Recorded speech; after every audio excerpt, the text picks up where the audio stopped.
On December 7th, 2015, a video surfaced on the internet of an engine that could make unfathomable power.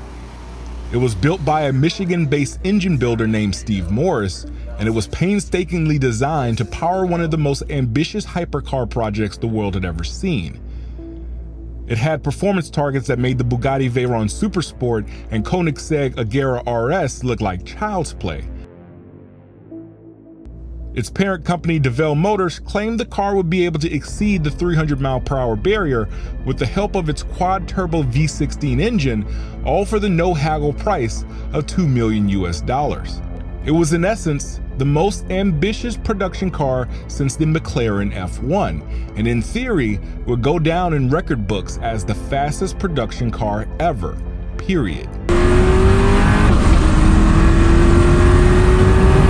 But then the age-old saying, anything that can go wrong will go wrong, would make its timely entrance. This is the story of the brainchild of the Attar Brothers. This is the glorious rise and tumultuous fall of the Devel 16.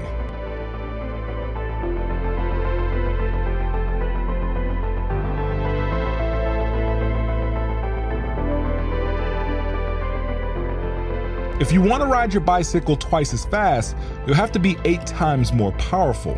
It's the prison we must deal with being on Earth, ruled by the laws of physics. If we lived in the vacuum of space, all we'd ever have to worry about was the energy needed to change our state from one speed to another.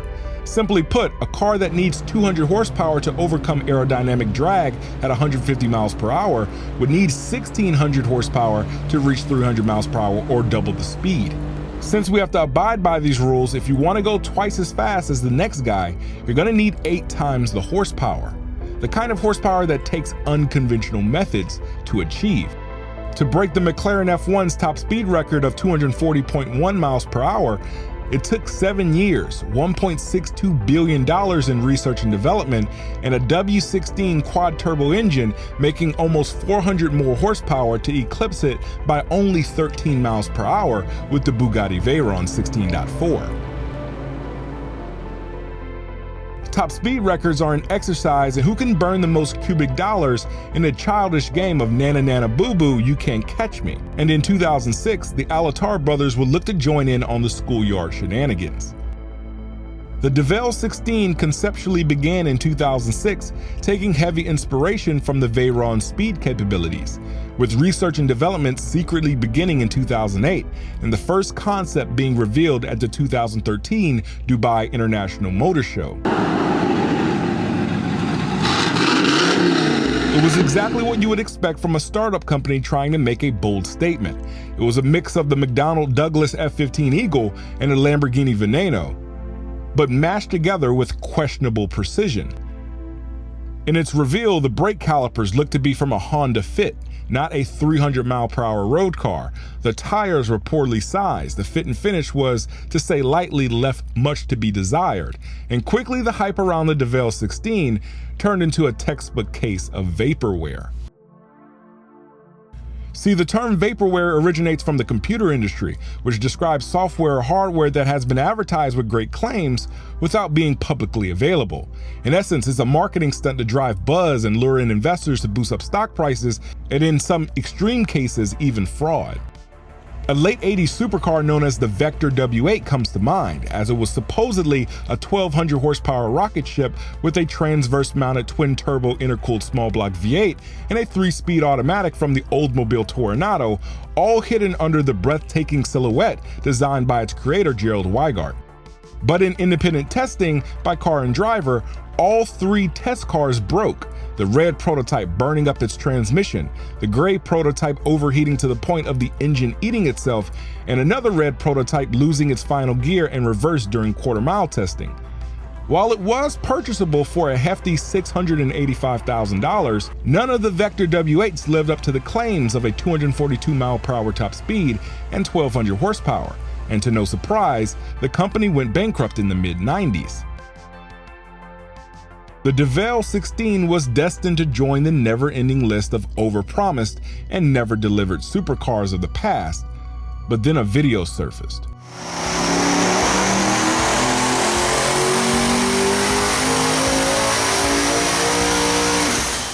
An engine builder in Muskegon, Michigan by the name of Steve Morris, who was contracted by Devel Motors to build the engine, finally gave a glimpse of what it was capable of. It was a 12.3-liter V16 engine based on LS architecture, but rather than cast aluminum construction, it was made from a single block of billet aluminum. The billet construction stretched further than just the engine block, with a billet steel crankshaft, a billet twin-bore intake manifold, a billet timing cover, and a billet dry sump oiling system. It was unique, but technically not the first V16 LS. You could thank Cadillac for that with the V16 concept engine that made 1,000 horsepower naturally aspirated with 13.6 liters of displacement and powered the Cadillac 16 concept in 2003. The similarities ended when it came to induction. The Devel 16's engine was accompanied with 4 81mm turbochargers, which when combined with race gas at full boost,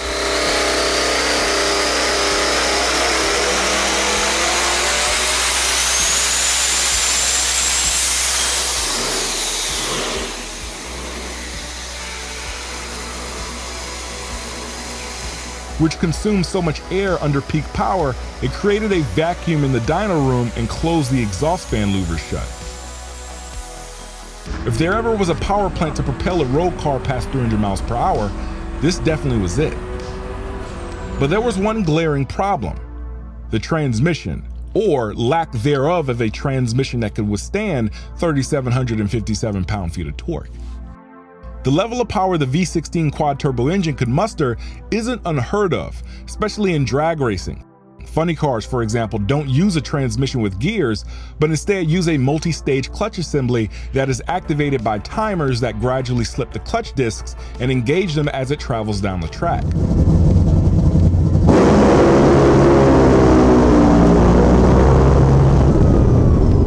One gear ratio for top speed and a lot of clutch slip for acceleration.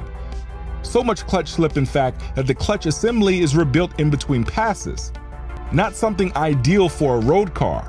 A 6 or 7-speed dual clutch transmission would be ideal for the Devel 16, but a dual clutch able to handle 3,757 pound-feet of torque literally just didn't exist. Not only did a transmission not exist, also tires rated to surpass 300 miles per hour did not exist. The Michelin tire specifically designed for the Bugatti Chiron Super Sport would explode in mere minutes over 270 miles per hour, and at a claimed 340 mile per hour top speed, it would ensure certain death to any mortal in the driver's seat. 2 years of development would pass and the Devel 16 would be redesigned to a more palatable quote-unquote production version. Devel Motors planned for the car to be completed in the next 12 to 18 months, including testing, but that would soon fall apart. On November 1st, 2018, a YouTuber by the name of HyperCar Blondie would get to be the first independent tester of the Devel 16, showcasing the exterior, the interior, and not much else.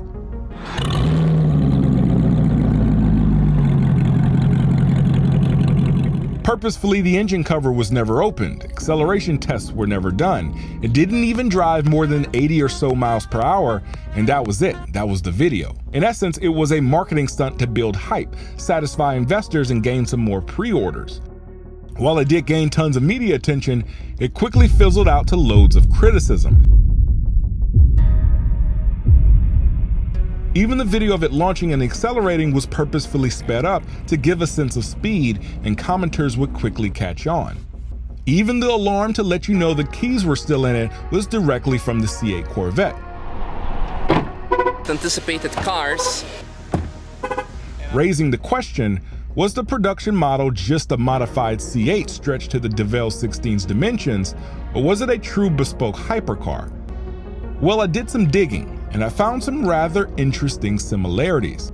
If you look at Devel Motors' Instagram on May 16th of 2021, they published a picture of the 16's chassis with the caption, "Introducing the Devel 16 state-of-the-art chassis."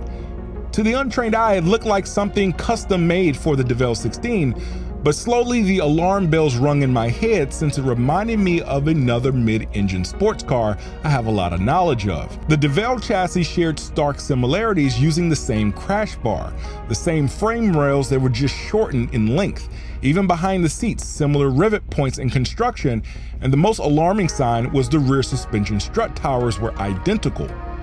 It was 100% without a doubt using C8 structural components, which coincides between the debut in 2017 and track testing in 2021. The Devel went under a structural makeover right around the same time General Motors released the C8 to the public. As egregious as this isn't a new concept. Plenty of cars have been built on top of production chassis cars, most notably the Vador, which is an Infiniti G35 with an over-the-top Lamborghini-inspired body kit, kind of like in the 80s when Pontiac Fieros were converted into Ferraris, and in the 2000s, Toyota MR2s were converted into Porsche Carrera GT lookalikes. The problem lies when being classified as a hypercar, in the realm of Koenigsegg, Pagani, Bugatti, and others that have chassis built in-house, rather than a modified twin-turbo C8 Corvette, which you could build for right around $100,000, rather than the Devel 16's $2.2 million price tag. What was once seen as the ultimate hypercar turns out to be, after all, a kit car. A very expensive Corvette-based 8-cylinder and 2 turbos missing a kit car. Nonetheless, a production model was sold for undisclosed amounts of money to a buyer in Japan, and it's the only known working example devoid of that Steve Morse V16 engine. The Devel 16 serves as a reminder to believe nothing that you hear and half of what you see. I've religiously followed the Devel 16's development since I was in high school, but 11 years later, I'm several pounds heavier.